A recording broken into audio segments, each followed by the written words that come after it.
পারস্য উপসাগরের নীল জলরাশি এখন শুধুই লোনা জলের আধার নয়, বরং এক জ্বলন্ত আগ্নেয়গিরি। শুক্রবার দিগন্ত জুড়ে যখন ধোঁয়ার কুণ্ডলী দেখা দিচ্ছিল, তখন বিশ্ব বুঝতে পারছিল শান্তি কেবল কাগজের দস্তাবেজেই সীমাবদ্ধ। হরমুজ প্রণালীতে মার্কিন রণতরী আর ইরানি স্পিড বোটের সেই চিরচেনা ইঁদুর বেড়াল খেলা এখন রূপ নিয়েছে ভয়াবহ সম্মুখ সমরে।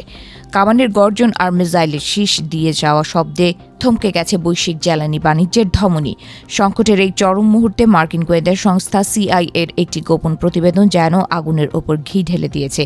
ওয়াশিংটন পোস্টের বরাতে জানা যাচ্ছে, কঠোর মার্কিন নৌ অবরোধ সত্ত্বেও তেহরান নাকি আবারও অন্তত 4 মাস বুক চিতিয়ে লড়াই চালিয়ে যাওয়ার রসদ জমিয়ে রেখেছে। হোয়াইট হাউসের অন্দরে এই তথ্য নিয়ে যখন চুলচেরা বিশ্লেষণ চলছে, তখন বিশ্ববাজারে তেলের দাম সেঞ্চুরি ছাড়িয়ে গেছে। এক ব্যারেল তেলের মূল্য এখন সাধারণ মানুষের দীর্ঘশ্বাসের সমান ভারী। তবে মুদ্রার উল্টা পিঠও আছে। সিআইএর এই 4 মাস টিকে থাকার দাবিকে নস্যি করে উড়িয়ে দিচ্ছে একদল জ্যেষ্ঠ গোয়েন্দা কর্মকর্তা। তাদের দাবি, ইরানের কোষাগার এখন তলানিতে এবং পদ্ধতিগত অর্থনৈতিক ধস ত্বরান্বিত হচ্ছে। তেহরান বাজারে সাধারণ মানুষের হাহাকার আর মুদ্রাস্ফীতির পারদ নাকি বলছে ভিন্ন কথা। মার্কিন চাপের মুখে ইরানের মেরুদণ্ড কতটা শক্ত তা নিয়ে এখন ওয়াশিংটনের অন্দরেই শুরু হয়েছে তীব্র বাকযুদ্ধ। এদিকে যুদ্ধের ফ্রন্টলাইন এখন আর কেবল সাগরে সীমাবদ্ধ নেই।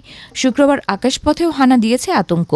সংযুক্ত আরব আমিরাতের আকাশ প্রতিরক্ষা ব্যবস্থা যখন ইরান থেকে আসা 5টি ড্রোন ও ব্যালিস্টিক ক্ষেপণাস্ত্র ধ্বংস করছিল, তখন মধ্যপ্রাচ্যের প্রতিটি বালুকণা যেন কেঁপে উঠছিল। মার্কিন ঘাঁটি রয়েছে এমন দেশগুলোকে ইরান বারবার লক্ষ্যবস্তু করছে, যা কিনা পুরো অঞ্চলকে এক মহাপ্রলয়ের দিকে ঠেলে দিচ্ছে। এ যেন এক দাবার চাল, যেখানে প্রতিপক্ষকে কিস্তেমাত করতে কেউ কাউকে ছাড় দিচ্ছে না। কূটনীতির টেবিলটাও এখন চরম নাটকীয়তায় ঘেরা। ইতালির রোমে মার্কিন পররাষ্ট্রমন্ত্রী মার্কো রুবিও যখন ইরানের উত্তরের অপেক্ষায় প্রহর গুনছেন, তখন তেহরান খেলছে ধৈর্যের খেলা। মার্কিন প্রস্তাবের পাল্টা জবাব দিতে দেরি করে ইরান সম্ভবত ওয়াশিংটনকে স্নায়ুযুদ্ধের চরম সীমায় নিয়ে যেতে চাইছে। তবে এই বিলম্ব কি কোনো কৌশলী পরিকল্পনা নাকি পরাজয়ের আগের নীরবতা, তা নিয়ে কূটনৈতিক মহলে চলছে অন্তহীন জল্পনা। পাল্টাপাল্টি অভিযোগের তলোয়ারও শানানো হচ্ছে সমানে। ইরানের পররাষ্ট্রমন্ত্রী আব্বাস আরাকচি সরাসরি আঙুল তুলেছেন হোয়াইট হাউসের দিকে। তার ভাষ্যমতে, যখনই কোনো শান্তির আলো দেখা দেয়, তখনই যুক্তরাষ্ট্র হঠকারী সামরিক পথ বেছে নিয়ে সেই আলো নিভিয়ে দেয়।